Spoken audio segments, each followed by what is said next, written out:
দশম শ্রেণীর সাধারণ গণিতের পরিমিতি অধ্যায়টার প্রথম অনুশীলন নিয়ে আজকে আমার ভিডিওটি শুরু করব। আজকের ভিডিওটিতে আমরা শুধু দেখব সমকোণী ত্রিভুজের ক্ষেত্রফল সম্পর্কিত যতগুলো সূত্র আছে এবং যতগুলো সমস্যা আছে সেই সমস্যাগুলো দেখার চেষ্টা করব। প্রথমে আমরা সমকোণী ত্রিভুজের যে সমস্যাগুলো আছে সেগুলোতে দেখি। আমরা সমকোণী ত্রিভুজের ক্ষেত্রফল আজকে কিভাবে বের করতে পারি আমরা, এটা একদমই সহজ। ছোটবেলা থেকেই আমরা জানি যে সমকোণী ত্রিভুজের ক্ষেত্রফল হচ্ছে কি হাফ ইন্টু ভূমি গুণ উচ্চতা। ঠিক আছে, তা আমরা যেকোনো একটা সমকোণী ত্রিভুজ দেখব। সমকোণী ত্রিভুজের একটা শর্ত আছে, আমরা জানি যে একটা সমকোণী ত্রিভুজের যে কোনো একটা কোণ, একটা ত্রিভুজের যদি যে কোনো একটা কোণ যদি সমকোণ হয় তাহলে সেটাকে আমরা বলি সমকোণী ত্রিভুজ। তা আমাদের এই ত্রিভুজটাতে এই কোণটা আমরা ধরে একটা নাম দিলাম এ বি সি, একটা ত্রিভুজ। এই ত্রিভুজের বি কোণটা সমকোণ, তাহলে এটাকে বলবো আমরা একটা সমকোণী ত্রিভুজ। ত্রিভুজ এবিসি একটা সমকোণী ত্রিভুজ। এই সমকোণী ত্রিভুজের ক্ষেত্রফল যদি আমরা চিন্তা করি, ক্ষেত্রফলকে আমরা বলতে পারি হাফ ইনটু ভূমি গুণ উচ্চতা। এই সমকোণী ত্রিভুজের ক্ষেত্রফলটা হবে আমাদের হাফ ইনটু ভূমি গুণ উচ্চতা। এখন এই যে হাফ গুণ ভূমি গুণ উচ্চতা, বেসিক্যালি আমাদের সূত্র কিন্তু সকল ত্রিভুজ নির্ণয়ের সূত্র, ত্রিভুজের ক্ষেত্রফল নির্ণয়ের সূত্র কিন্তু আমাদের একটাই।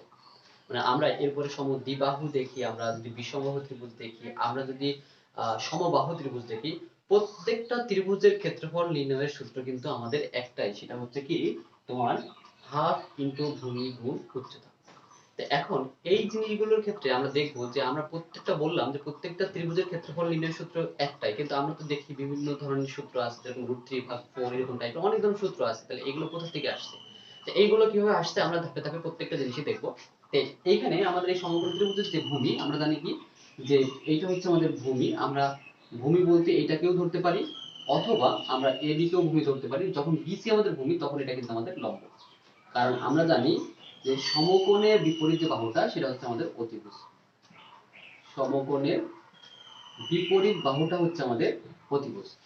আর আমরা যদি ত্রিগোণমিতিক যে ব্যাপারটা আছে আমাদের সমকোণী ত্রিগোণমিতিক অনুপাতের ক্ষেত্রে যে জিনিসটা দেখছিলাম আমরা, যে কোণ যদি আমরা এটাকে বিবেচনা করি, যদি এই কোণটার সাথে তুলনা করি, তাহলে এটা হচ্ছে থিটা কোণকে যদি বিবেচনা করি, থিটা কোণের যে বিবেচ্য কোণটা, সেই বিবেচ্য কোণের বিপরীত যে বাহুটা আছে সেই বাহুটাকে আমরা লম্ব বলি বা বিপরীত বাহু বলি। আর আমাদের তো সমকোণী ত্রিভুজের সমকোণের বিপরীত যে বাহুটা বা সবথেকে বড় যে বাহুটা সেটা তো অতিভুজ, আমরা জানি। আর বাকি যে বাহুটা থাকবে সেটাকে ভূমি বলে থাকি। তো এখন আমাদের এখানে আমরা দেখলে বুঝতে পারতেছি থিটা কোণ, যদি থিটা কোণের সাপেক্ষে যদি চিন্তা করি, আমাদের এখানে কোণের কোনো ব্যাপারই নাই। যদি সমকোণী ত্রিভুজের ক্ষেত্রে শুধুমাত্র একটাই ব্যাপার আছে, সেটা হচ্ছে সমকোণ হইতে হবে, একটা কোণ 90 ডিগ্রি হইতে হবে। আর 90 ডিগ্রি হইলে আমাদের এই সমকোণী ত্রিভুজের ক্ষেত্রফলটা হচ্ছে কি হাফ ইনটু ভূমি গুণ উচ্চতা। এখন আমাদের চিন্তা আসতে পারে, আমাদের মাথায় আসতে পারে যে এই যে হাফ ইনটু ভূমি গুণ উচ্চতা, এটার ক্ষেত্রফল আসলে এরকম কেন হলো, এটা অর্ধেক মানে আমরা হাফ ইনটু ভূমি গুণ উচ্চতা কেন বলি।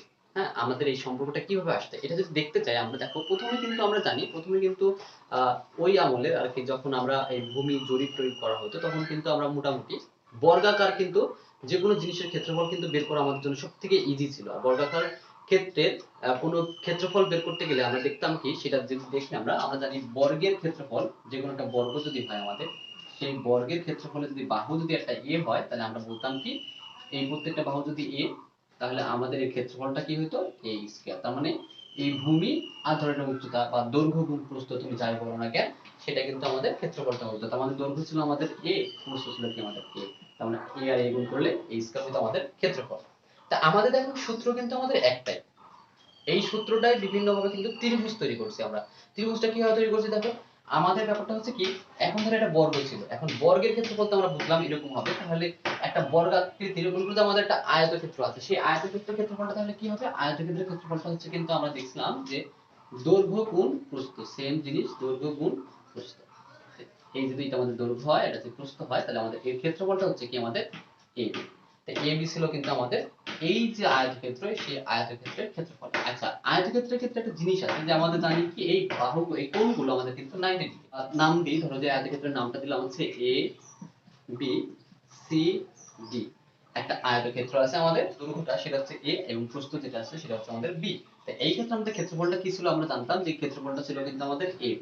এখন আমাদের কথা হচ্ছে যে এইটা যদি আমরা এই যে বিডি কর্ণ যোগ করি, যোগ করলে কি হবে আমাদের, যে মানে বিডি যোগ করলে যে কর্ণটা পাবো সেই কর্ণটা কিন্তু আমাদের দেখা যাচ্ছে কি এই আয়তক্ষেত্রকে সমান ভাগে ভাগ করে দিল, তাই না? এই মানে এখন এই পাশের এই পার্টটুকু, এই পার্টটুকু আর ওই পাশের পার্টটুকু পুরো আয়তক্ষেত্রে কিন্তু অর্ধেক কিন্তু হয়ে গেছে। এখন এইটা অর্ধেক, এইটা অর্ধেক। আমরা যদি বলি যে এই পুরোটার ক্ষেত্রফল হচ্ছে আমাদের এ বি, তাহলে আমাদের এর অর্ধেক ক্ষেত্রফলটা কি হবে? এর অর্ধেক ক্ষেত্রফল অবশ্যই কি হবে? এই পুরোটার অর্ধেক হবে। পুরোটার অর্ধেক মানে আমাদের পুরোটা ছিল এ বি, আর এর অর্ধেক মানে এই দুইটা ভাগ। তাহলে এটা কিন্তু আমাদের এই অর্ধেকের ক্ষেত্রফল। আমরা বলতে পারি বিডিসি এর ক্ষেত্রফল। বিডিসি এর ক্ষেত্রফল কি? তাহলে এটাকে আমরা সুন্দর করে সাজায় লিখছি আর কি, এ half into a into B. এর অর্থ হচ্ছে যে দেখো আমাদের বিডিসি এটা কিন্তু একটা সমকোণী ত্রিভুজ। আমরা জানি আয়তক্ষেত্রে এই কোণগুলো কিন্তু সমকোণ হয়। এই সমকোণী ত্রিভুজের ক্ষেত্রে দেখলাম কি আমাদের, যে আমাদের এটা হচ্ছে উচ্চতা, এটা হচ্ছে আমাদের ভূমি। এই ভূমি গুণ উচ্চতা আর এর সাথে হাফ গুণ করলেই কিন্তু আমরা পেয়ে গেলাম কি, যে আমাদের ত্রিভুজের ক্ষেত্রফল। আমরা জানি কি, আমরা আয়তক্ষেত্রের ক্ষেত্রফল জানছিলাম, ওই একটা সূত্র থেকেই কিন্তু আমরা এখান থেকে কিন্তু ত্রিভুজ ক্ষেত্রের ক্ষেত্রফলটা কিন্তু বের করে নিয়ে আসতে পারি ইজিলি, ঠিক আছে? তা আমাদের সমকোণী ত্রিভুজের কনসেপ্টটা কিন্তু এইভাবে আসছে, সমকোণী ত্রিভুজের ক্ষেত্রফলটা কিন্তু এইভাবে আসছে আমাদের। তা সমকোণী ত্রিভুজকে আমরা এইভাবে কল্পনা করতে পারি যে সমকোণী ত্রিভুজের ক্ষেত্রফল হচ্ছে হাফ ইনটু ভূমি গুণ উচ্চতা। আর আমি বললাম একটা কথা, যে বললাম যে সমকোণী ত্রিভুজ না, আমাদের যতগুলো ত্রিভুজ আছে সবগুলো ত্রিভুজের ক্ষেত্রফলই হচ্ছে আমাদের হাফ ইনটু ভূমি গুণ উচ্চতা। আমরা ধাপে ধাপে দেখবো যে প্রত্যেকটা ক্ষেত্রে কিভাবে আমরা হাফ ইনটু ভূমি গুণ উচ্চতা বলতে পারি, সেই জিনিসটা একটু দেখি আমরা কিভাবে করতে পারি। তা আমাদের এই সমকোণী ত্রিভুজের ক্ষেত্রে আমরা ক্ষেত্রফল জানলাম কি, যে হাফ ইনটু ভূমি গুণ উচ্চতা। অনেকে বলতে পারো যে আমি এটাকে তো ভূমি ধরতে পারি, এইটা হচ্ছে ভূমি, তাতে কোনো সমস্যা নাই। এইটা ভূমি ধরলাম, আর এটাকে লম্ব ধরলাম। আর অতিভুজ তো সবসময় ফিক্সড থাকবে, আমরা জানি। তো এটা হচ্ছে ভূমি, এটা লম্ব, অথবা এটা ভূমি হলে এটা লম্ব, কোনো সমস্যা নেই। ধরো যে মানের কোনো পরিবর্তন, মানে আমাদের ক্ষেত্রফলে কোনো পরিবর্তন হবে। ধরো এটা সাপোজ 3, এটা হচ্ছে 4। তা 3 4 যদি হয় তাহলে এর ক্ষেত্রফল আসবে কি হাফ ইনটু 3 ইনটু 4। তার মানে আমাদের আলটিমেট কিন্তু আসছে 6, 6 বর্গ একক। বর্গ একক, আমরা কোনো একক দেই নাই, তো আমাদের বর্গ একক আসছে। এখন দেখো আমরা চাইলাম কি, যে না এইটা 3 না, এইটা হচ্ছে 3 হবে, আর এইটা হচ্ছে 4 হবে। তার মানে আমরা এটা না দিয়ে আমরা এটাকে 4 দিলাম, আর এটা না দিয়ে আমরা এটাকে দিলাম 3। তাও কিন্তু আমাদের ক্ষেত্রফল সেমই আসবে। তখন আমাদের হাফ ইনটু ভূমি, ভূমি হচ্ছে কত আমাদের 4, উচ্চতা কিন্তু আমাদের 3। তখন কিন্তু আমরা কাটাকাটি করলে আমরা দেখবো 3 দুগুণে 6 বর্গ এককই কিন্তু আমাদের আসবে। তো এতটুকু মনে হয় ক্লিয়ার হয়েছে যে আমাদের যে সমকোণী ত্রিভুজের ক্ষেত্রফলটা কিভাবে বের করতে পারি। আর সমকোণী ত্রিভুজের ভূমি এবং উচ্চতা দেওয়া থাকলে কিন্তু খুবই ইজিলি কিন্তু আমরা একটা সমকোণী ত্রিভুজের ক্ষেত্রফলটা খুব সহজে বের করতে পারবো। এখন আমার কথা হচ্ছে যে পরের কথাটা, যে আমরা কখনো কখনো সমকোণী ত্রিভুজে দেখা যাচ্ছে কি দুইটা বাহু দেওয়া থাকতে পারে। আমাদের দেওয়া আছে কি অতিভুজ দেওয়া আছে, আমাদের ভূমি দেওয়া আছে, আমাদের লম্ব দেওয়া নেই, মানে উচ্চতা যেটা আছে সেটা দেওয়া নাই। তখন আমরা কি করতে পারি, আমরা জানি যে এরকম একটা কোন ত্রিভুজ থাকে, যে ত্রিভুজটার ক্ষেত্রে আমাদের বলে দেওয়া হলো যে এই বাহুটা হচ্ছে 5, এইটা হচ্ছে 3। এর ক্ষেত্রফল কত? একটা সমকোণী ত্রিভুজের ভূমির দৈর্ঘ্য হচ্ছে 3 মিটার এবং তোমার অতিভুজের দৈর্ঘ্য হচ্ছে 5 মিটার। সমকোণী ত্রিভুজটার ক্ষেত্রফল কত? সেক্ষেত্রে দেখো আমাদের কিন্তু আমরা জানি কিন্তু হাফ ইনটু ভূমি, আমরা ধরো নাম দিলাম এ বি সি। এই ক্ষেত্রে আমাদের ক্ষেত্রফল হচ্ছে হাফ ইনটু ভূমি মানে বিসি গুণ উচ্চতা বলতে আমাদের এ বি। দেখো তোমার কিন্তু বিসি এর দৈর্ঘ্য কিন্তু দেওয়া আছে, বিসি এর দৈর্ঘ্য কিন্তু 3, কিন্তু এ বি এর দৈর্ঘ্য তো তোমার দেওয়া নাই। এ বি এর দৈর্ঘ্যটা কিন্তু খুব সহজে বের করা যায় আমাদের পিথাগোরাসের উপপাদ্য থেকে, কিন্তু খুব সহজেই কিন্তু আমরা এই ত্রিভুজের এই উচ্চতাটা কিন্তু বের করতে পারি। আমরা জানি কি পিথাগোরাস সূত্র মতে, যে অতিভুজ স্কয়ার সমান সমান কি, অতিভুজ স্কয়ার সমান সমান কি লম্ব স্কয়ার। এটাকে আমি ধরলাম x, লম্ব স্কয়ার বলতে x স্কয়ার প্লাস ভূমি স্কয়ার, ভূমি স্কয়ার। তাহলে এখান থেকে খুব সহজে আমরা x এর মানটা বের করতে পারবো। দেখো x এর মানটা কি আসবে আমাদের, x স্কয়ার সমান সমান 5 স্কয়ার মাইনাস 3 স্কয়ার, মানে আলটিমেট এখানে আসছে 16। এটা হচ্ছে x স্কয়ারের মান, অতএব x এর মান আসবে আমাদের শুধুমাত্র 4। তো এই যে 4, এটা চলে আসলো কিন্তু আমাদের 4। তাহলে এখন কিন্তু ক্ষেত্রফল কিন্তু আমরা খুব সহজে কিন্তু 4 বসাই দিয়ে এখানে 6 বর্গ একক কিন্তু লিখতে পারি। তো আমাদের যদি যে কোনো দুইটা বাহু দেওয়া থাকলে কিন্তু আমরা একটা সমকোণী ত্রিভুজের ক্ষেত্রে ক্ষেত্রফলটা বের করতে পারি খুব ইজিলি, ঠিক আছে? এখন এই যে দেখো ব্যাপারগুলো, যে আমরা সমকোণী ত্রিভুজের ক্ষেত্রে কখনো অতিভুজ, কখনো ভূমি, কখনো অতিভুজ, কখনো লম্ব, বা কখনো ভূমি আর লম্ব দুইটাই দেওয়া থাকবে, তখন কি ইজিলি কিন্তু আমরা সমকোণী ত্রিভুজের ক্ষেত্রফলগুলো বের করতে পারবো। এখন যে কথাটা আসে আমাদের হচ্ছে কি, মনে করো সাপোজ আমাদের যে কোনো একটা বাহু দেওয়া আছে, একটা বাহু দেওয়া থাকবে, আর হচ্ছে তোমার একটা কোণ দেওয়া থাকতে হবে। তাহলে একটা বাহু আর একটা কোণ দেওয়া থাকলে কিভাবে করতে পারি, ধরো সাপোজ আমাদের সমকোণী ত্রিভুজ, আমরা বললাম যে কোনো দুইটা বাহু দেওয়া থাকলে কিন্তু আমরা খুব সহজেই কিন্তু আমরা একটা ত্রিভুজের ক্ষেত্রফলটা কিন্তু বের করতে পারবো। এখন দেখা যাচ্ছে কি আমাদের এই সমকোণী ত্রিভুজের ক্ষেত্রে এখন দুইটা বাহু দেওয়া নাই, মাত্র একটা বাহু দেওয়া আছে, যে কোনো একটা বাহু দেওয়া আছে, ধরো সাপোজ 5 এটা দেওয়া আছে আমাদের, এটা 5, আর কোনো কিছু দেওয়া নাই, কোনো বাহুর দৈর্ঘ্য দেওয়া নাই। আরেকটা জিনিস যেটা দেওয়া আছে সেটা হচ্ছে সমকোণ ব্যতীত যে কোনো আরেকটি কোণ দেওয়া আছে। যেরকম আমরা ধরো বলে দিল যে এই কোণটা হচ্ছে 30 ডিগ্রি, এই কোণটা যদি 30 ডিগ্রি এতটুকু বলে দেওয়া হয়, বলা হলো যে এই ত্রিভুজের ক্ষেত্রফলটা কত সেটা তুমি বের করো। এখন এই ত্রিভুজের ক্ষেত্রফল বের করতে গেলে আমাদের দুইটা জিনিস লাগবে, একটা হচ্ছে কি ভূমি লাগবে, একটা হচ্ছে উচ্চতা লাগবে। এখন ভূমি তো আমাদের বিসি, বিসির মান তো দেওয়া নাই। এখন উচ্চতা হচ্ছে কি এবি, এবির মানও কিন্তু আমাদের দেওয়া নাই। কিন্তু আমরা দেখো একটা জিনিস শিখে আসছি আমরা ত্রিকোণমিতিক অনুপাত থেকে। এখন আমাদের ধরো অতিভুজ দেওয়া আছে, আমাদের ভূমি লাগবে।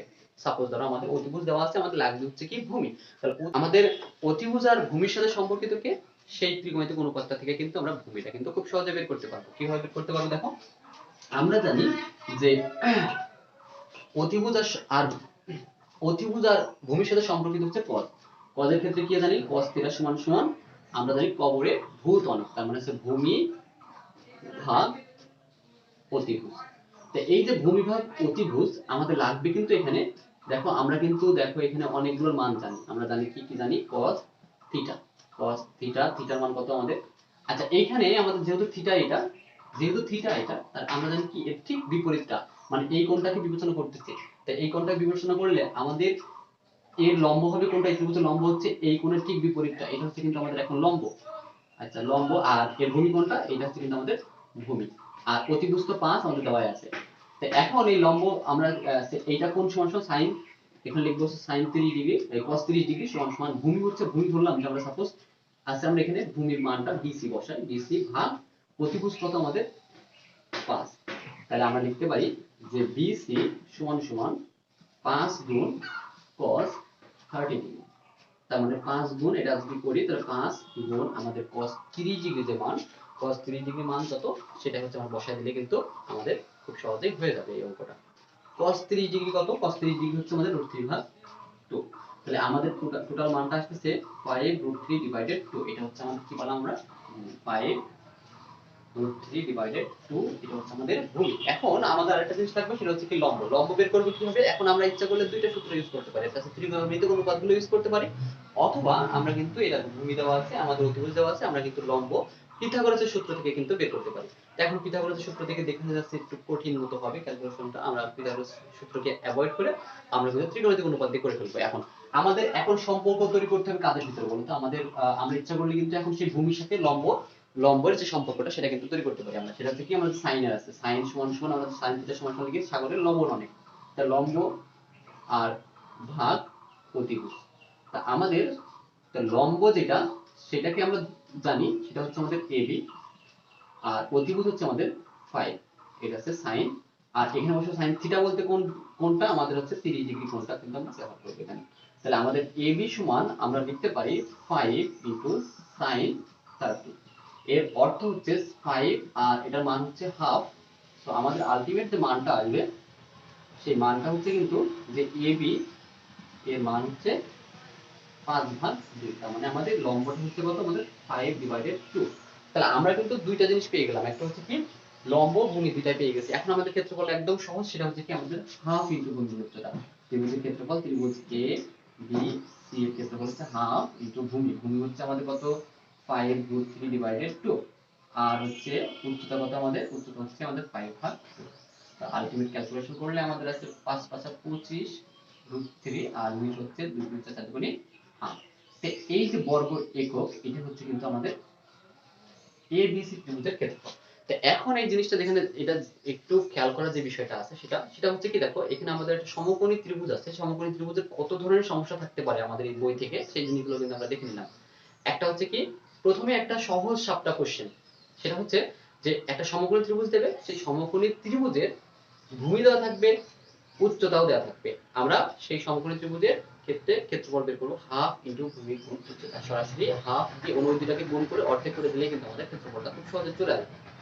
এরপরে কি হতে পারে যে আমাদের সরাসরি ভূমি উচ্চতা দেওয়া থাকবে না, যেকোনো দুইটা বাহু বলতে, যেকোনো দুইটা বাহু বলতে একটা অতিভুজের সাথে একটা ভূমি দেওয়া আছে, হয়তো এরকম হতে পারে, বা অতিভুজের সাথে লম্ব দেওয়া আছে, তোমার অতিভুজের সাথে লম্ব দেওয়া আছে, তোমাকে ভূমিটা বের করতে হবে।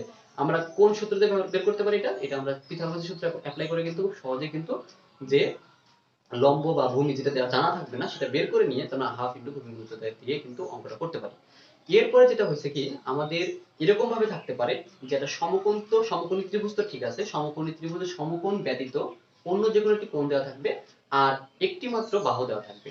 সেই ক্ষেত্রে আমরা কিভাবে ত্রিভুজের ক্ষেত্রফলটা বের করব, সেটার জন্য আমাদের কিন্তু দেখা যাচ্ছে যে আমাদের এরকমও থাকতে পারতো যে তোমার কাছে ভূমি দেওয়া আছে আর হচ্ছে কোনটা দেওয়া আছে, তোমার কাছে লম্ব দেওয়া নেই, তাই তোমার কিন্তু দুই ধাপে কিন্তু যেখানে যেরকম করলাম আমরা প্রথমে ভূমি বের করতে হয়েছে, তারপরে লম্ব বের করতে হয়েছে। তখন কিন্তু আমাদের লম্ব ভূমি দুইটাই কিন্তু বের করা লাগবে না, জাস্ট মানে দুই ধাপে করা লাগবে না, আমাদের লম্ব দেওয়াই থাকবে, হয়তো ভূমিটা বের করতে হবে। আমরা জানি যে একটা কোণ দেওয়া থাকলে, একটা বাহু দেওয়া থাকলে যে সমকোণী ত্রিভুজের বাকি সবগুলো বাহু বের করা যায়, কিভাবে আমরা বের করতে পারি? আমরা ত্রিকোণমিতিক যে অনুপাতগুলো আছে যেরকম sin cos tan এগুলো দিকে কিন্তু সব খুব সহজেই বের করতে পারি। sin থিটা সমান সমান লম্ব ভাগ অতিভুজ, cos থিটা সমান সমান ভূমি ভাগ অতিভুজ, tan থিটা সমান সমান লম্ব ভাগ ভূমি, এগুলো থেকে কিন্তু আমাদের বিভিন্ন বাহুগুলোর সাথে সম্পর্কিত কোণটা নিয়ে কিন্তু আমরা বাকি যে বাহুগুলো আছে সেগুলো কিন্তু খুব ইজিলি বের করে কিন্তু আমরা ত্রিভুজের ক্ষেত্রফলটা বের করতে পারবো।